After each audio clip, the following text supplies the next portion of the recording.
Boa noite, Diego, e boa noite a todos de casa.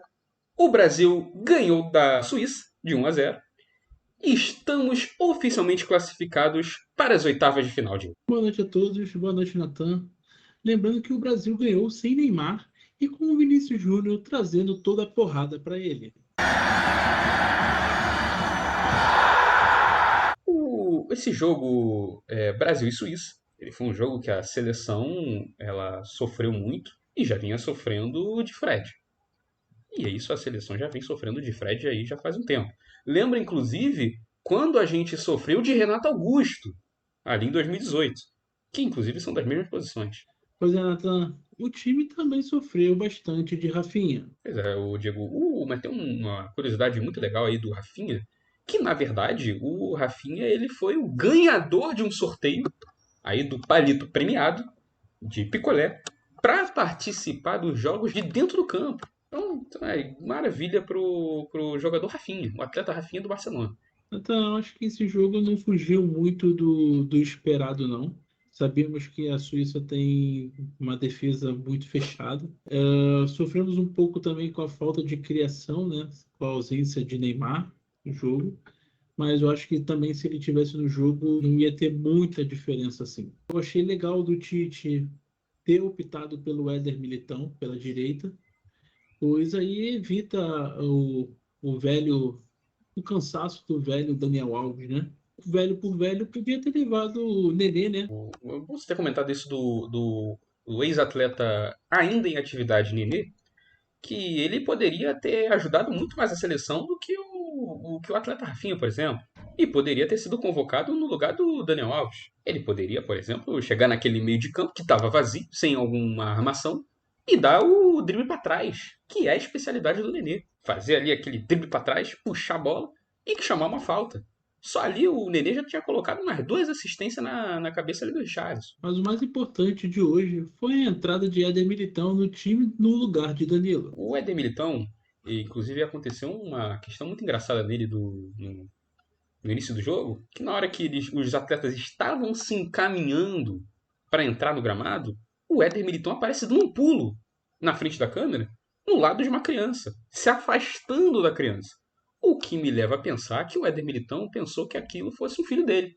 E aí ele queria se afastar o máximo possível daquela criança, para não ter que se envolver com um motivo de pensão. Só que aí rapidamente ele lembrou que não era e pegou a mão da criança de novo e foi cantar o hino. E no meio do jogo teve um rápido momento de apagão, né? E a luz voltou muito rápido. E se fosse isso aqui no Campeonato Brasileiro, isso demoraria para retornar o jogo uns 15 minutos. Exatamente. Uma média aí de 15, 16 minutos para que é o mínimo ali de um aceitável aos moldes de Campeonato Brasileiro. Mas o que me intriga, Diego, é por que a seleção brasileira não aproveitou que a luz tinha caído para poder fazer o gol. Então, quando, por exemplo, se a luz tivesse voltado, a seleção já estaria perfilada ali no gramado, no seu campo, com a bola no meio esperando, e o suíço ia ser pego de surpresa. Lembrando que a Suíça produz excelentes relógios e excelente chocolate. Então não tem muito tempo para desenvolver um futebol. Pois é, só que a questão disso, por mais que eles não tenham tempo para desenvolver o futebol deles, eles têm habilidade no relógio, como você bem disse.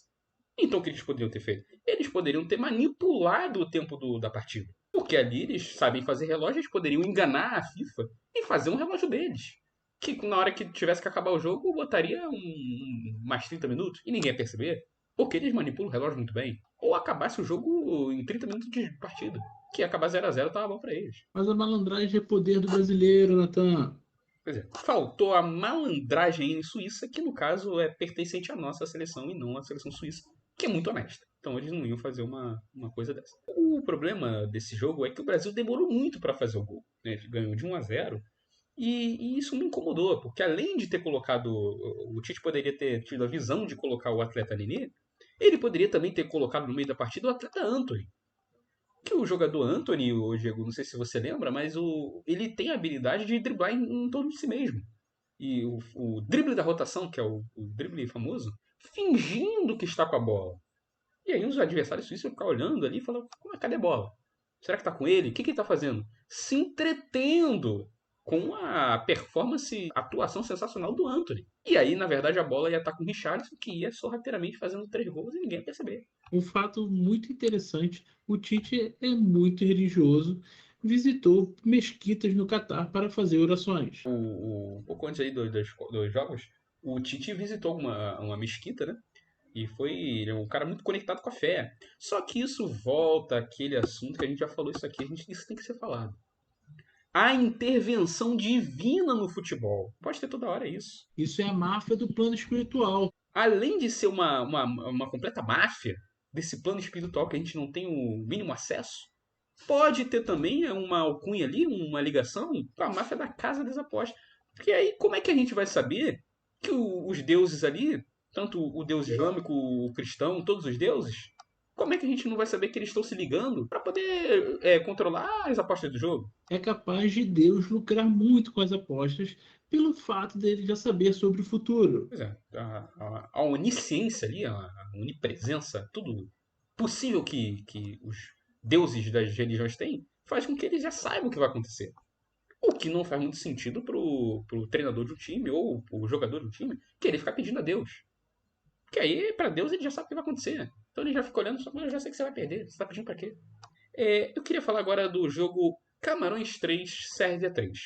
Uma curiosidade desse jogo é que, ainda que tivessem muitas especulações, muita gente ali falando muita coisa, não eram camarões de verdade jogando com uniformes da equipe de camarões. Inclusive, isso aí é uma ideia que eu tenho desenvolvido para um filme. Eu estou escrevendo já esse roteiro, está em desenvolvimento. Que se trata de camarões de verdade jogando futebol pela equipe de camarões. Ali vestindo ali um uniformezinho verde e jogando contra seres humanos. Que os camarões eles são completamente humilhados pelos seres humanos. Pois afinal são camarões, não têm habilidade ali de conduzir uma bola de futebol. No início do jogo, a Sérvia pensou que a equipe fosse de fato composta por camarões e jogou tranquilo, mas quando levou um gol, percebeu que os seres humanos jogando de uniforme verde eram os verdadeiros jogadores da equipe de camarões e viraram o jogo. Pois é, questão aí de uma surpresa. Eu acho que é uma surpresa que toda a população teve. Na hora de ligar a televisão, vi que não era Camarões e alguns possivelmente desligaram a TV. Que se sentiram enganados. A FIFA ela deve explicações para o seu público e para os seus jogadores. A Sérvia achou que fosse Camarão, então ela tirou o pé. E aí percebeu que um bando de homem de verde ali era os jogadores reais do time. Agora vamos falar sobre Portugal 2 e Uruguai 0. Era o jogo mais especulado, né, do grupo. E a gente não pode deixar de falar sobre Cristiano Ronaldo, né? Por o cara ser tão bom que ele faz o gol até quando não encosta na bola. Pois é, o Cristiano, uma coisa que a gente tem que saber, e que eu acho que já é sabido, uma coisa que a gente tem que notar do Cristiano, é que ele sempre vai procurar a câmera. Porque ele quer aparecer a câmera. Então, até quando ele não faz gol, ele participa da jogada do gol só para poder aparecer naquela câmera lenta dele. Que ele fica se olhando lá no telão. Ele é tão bonito para aparecer poucas vezes nas câmeras. Então, uma pessoa que tem aquele físico aí, aos quase 40 anos de idade, aquele abdômen trincado dele, ele no mínimo tem que aparecer em umas 10 de cada 15 filmagens. O mínimo que se pede. Eu queria falar agora do jogo Croácia 4, Canadá 1. Você chegou a ver esse jogo, Diego? Tá, pois é. Não, acho que nem eu vi. Vamos falar Então, agora de Coreia 2, Gana 3. a Gana dessa vez venceu, pois o forte da Coreia todos sabem, que é a música. Pois é, o Diego, acho que a Coreia, ela tinha que vir mais preparada na questão musical. Porque todo mundo sabe que o forte deles é a dança. É a dança e a música. É a coreografia. É botar uma boy band, é botar uma girl band, é botar os dois juntos. É O K-pop. pegar o K-pop, exatamente. É pegar aquele bando de adolescente que é fã e a galera de 10 anos que gosta dele e encher aquele campo. Cadê a visão do técnico de colocar aqueles milhares de adolescentes no meio do gol? Já teria bloqueado o gol. A Gana não teria dificuldade de fazer pelo menos 2. Vamos então encerrando esse terceiro episódio de CEP na Copa. A gente fica aí para o próximo jogo da seleção e outros jogos também, se realmente tiverem eventos importantes. Se não tiverem, a gente simplesmente deixa a cargo de vocês pesquisarem por vocês mesmos. Então, muito obrigado, Diego, pela presença e boa noite a vocês. Obrigado a você, Nathan. Obrigado a todos de casa. E boa noite. Boa noite.